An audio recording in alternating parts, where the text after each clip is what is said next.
हरीच्या जागरणा जाता का रे नये मना, कोठे पाहसील तुटी आयुष्य वेंचे फुकासाठी. ज्यांची तुझ गुंती ते तो मोकलीती अंती, तुका म्हणे बरा लाभ काय तो विचारा.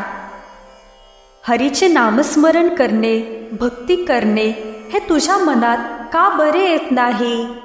या संसारामध्ये तुझे जीवन व्यर्थ जात आहे, ती तूट भरून निघणार नाही.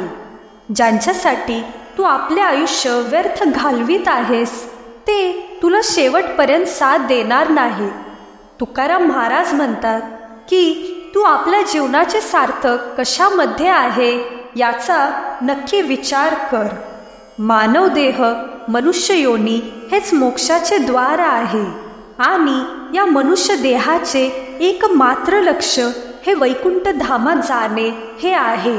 त्यामुळे संतांच्या सहवासात भावभक्तीच्या नामस्मरणात राहणे, हरिनाम हरिकीर्तन करणे यातच आपल्या मनुष्य देहाचे सार्थक आहे.